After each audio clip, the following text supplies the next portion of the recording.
Markets are moving fast, and who has time to read headlines all day? I know I don't. This is why I created Rushing, the first audio podcast that delivers simplified news for busy investors. This is made by a woman who trades and talks straight to the point. Hi, I'm Yuna, and in the next few minutes, you'll get what's moving the markets, why it matters, and where money's flowing. Everything is fast, smart, and reliable. Let's dive in. First headline: Fed rate cut locked as inflation cools. What does it mean? September CPI landed at 3%, below the expected 3.1, confirming that inflation is cooling. Markets now price a 98% probability of a rate cut during the October 28 to 29 meeting. The Dow crossed 47,000 for the first time ever.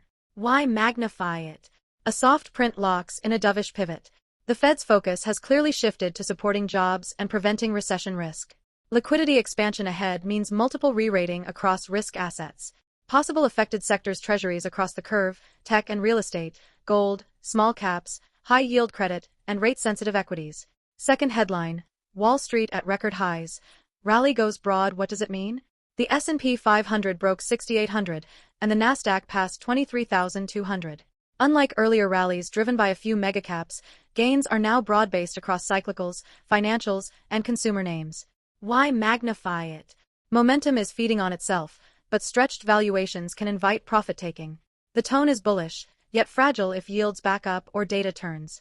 Possible affected sectors: index ETFs, cyclicals, small caps, financials, discretionary, and passive fund flows. Third headline: AI chips lead. Micron and Intel ignite the sector. What does it mean? Micron is up 140% this year. Intel's profitability has returned thanks to U.S. government subsidies, and CoreWeave continues to expand its AI infrastructure footprint.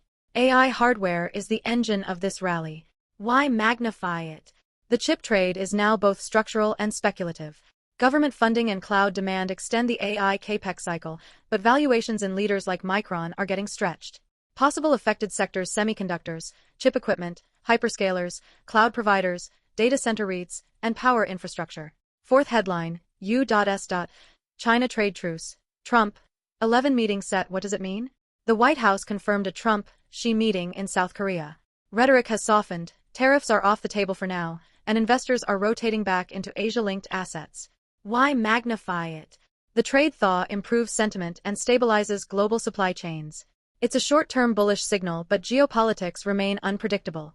Possible affected sectors: exporters, semiconductors, shipping, industrials, and currencies tied to the yuan, won, and Aussie dollar. Fifth headline: Labor softness locks dovish Fed path. What does it mean? Hiring trends have cooled, wage growth has flattened, and policymakers are now prioritizing employment stability over inflation control. That gives the Fed full cover to ease. Why magnify it? Labor data is now the final piece justifying sustained cuts. Easier policy supports growth names but hints at slower demand down the road. Possible affected sectors: bonds and duration plays, tech and growth stocks, consumer discretionary, and financials tied to the yield curve.